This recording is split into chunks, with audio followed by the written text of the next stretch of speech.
Good. Hi, Angel. Good to see you. Likewise, likewise.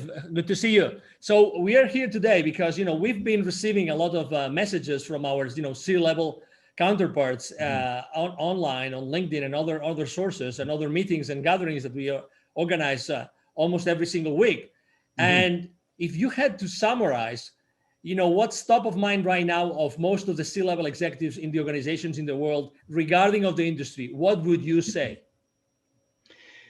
Angel, other than some of the obvious ones like Amazon and Apple and some of the digital companies who are doing very well under the current situation, the significant majority of companies are just focusing on preserving capital, staying afloat, not running out of cash, and just re-engineering the way they do things. And with obviously we know that most of the companies, most of the industries are also have gone from working face to face to working remote. Yes. So that actually increases that makes the entire equation a little bit more complicated, right? Because people are working remotely. Yeah. So is there a way in which preserving capital, in which mitigating risk could be done in a more efficient way with everybody working remotely today? Yeah, I really believe that there is a way of doing this. It's lonely out there. And when people are out there sitting in front of a computer screen on their own, it's very hard to connect what they do to what the shareholders look at. The shareholders are interested in one thing: demonstrate sustainable profits and cash flow, okay, and demonstrate sustainable profits and cash flow, and demonstrate to me how we can stay alive at this point in time. Normally, we're looking at a trajectory. How can we increase profits and cash flow? Today, I think we want to sustain profits and cash flow, but the employees are an extension of the CEO's promise to the board and to the shareholders. So, in answer to your question, people are sitting in front of a computer screen, working from home, maybe working through some kind of virtual connection as we are doing here. Um, it's very lonely out there. And how do you really get them focused on connecting their activities to shareholder expectation? That comes with education. And another issue here, Angel, is that people tend to think of numbers in isolation. They tend to have silo thinking. So, for example, people focus on increasing sales, sales, sales. But I like to use the expression, so what? Sales are up and we're busy, but what about operating costs? What about operating capital? What about cash flow?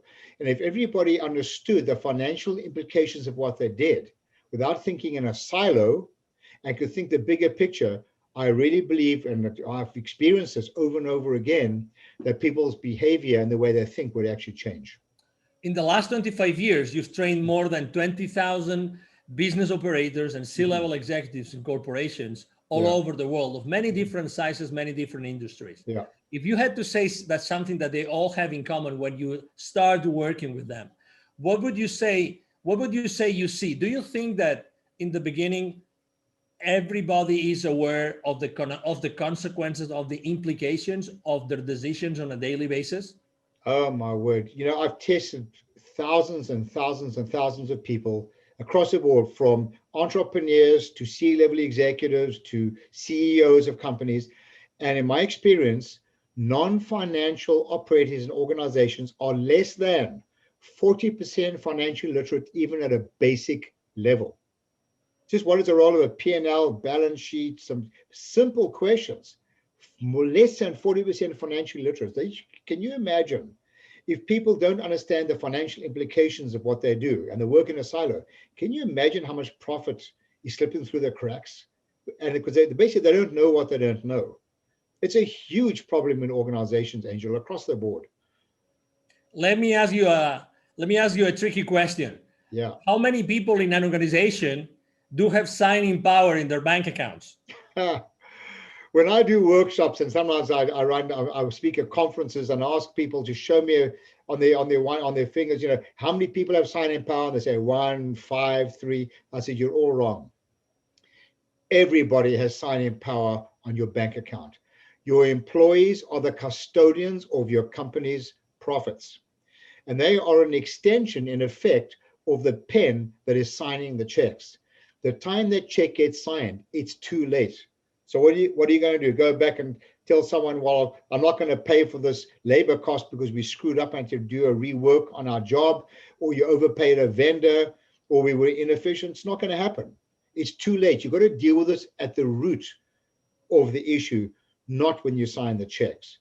So yeah, everybody should have a clear understanding, especially now when they're working on with limited resources and cash availability. Now, especially, people should be aware of it and incentivize them accordingly. We are right now talking about being the custodians of the profitability of their own company. Mm-hmm. But do you think that knowing that every single company out there is trying to, preserve capital and mitigate risk, do you think that sales forces right now, the sales forces in the world, are mindful enough about preserving their clients' company capital and mitigating their clients' companies' risks? Great question. The answer clearly is absolutely not. I've often suggested to business operators, owners, to have this conversation with their salespeople and make a statement something like this. The moment you make a sale, you are part of your customer's problem. And people look at me like, how can you say that? I said, it's easy. Because the sale represents revenues on your financial statements and an expense on your customer's financial statements.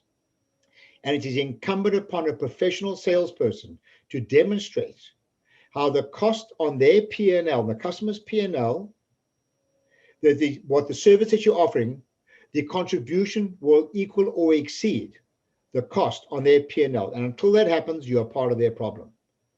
So in fact, I believe that salespeople should be rewarded on the profit or the ROI made on your products in their company, never mind your own company. Now we're talking. Is it fair to hold the sales force, the salespeople accountable right now because of their lack of knowledge of this?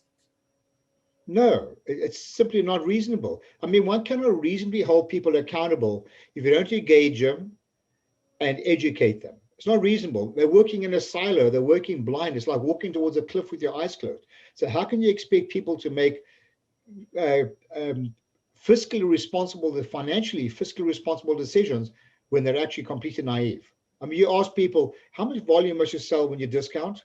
I can count on my one hand out of the tens of thousands of people I've trained. How many people give me the right answer? It's something as simple as that. Forget the discounting like crazy to get more business. For the people that would like to continue the conversation with you, what's the best way to reach out to you, Neville? Oh, just email me. I love having these conversations in case you didn't notice. So it's Neville, Neville, at bizwisdom.com, bizwisdom.com. Contact me. I'd love to have a conversation with you. Excellent. Thank you very much, Neville, for being with us today. You're very welcome, Angel. It's always a pleasure. Thank you very much. And I'm sure that you have enjoyed this conversation with Neville Joffe as much as we have, the CEO of Biz Wisdom. Thank you for being here with us today, and hope to see you soon in our next interaction with Mr. Neville Joffe. Have a great day. Bye-bye. Bye now.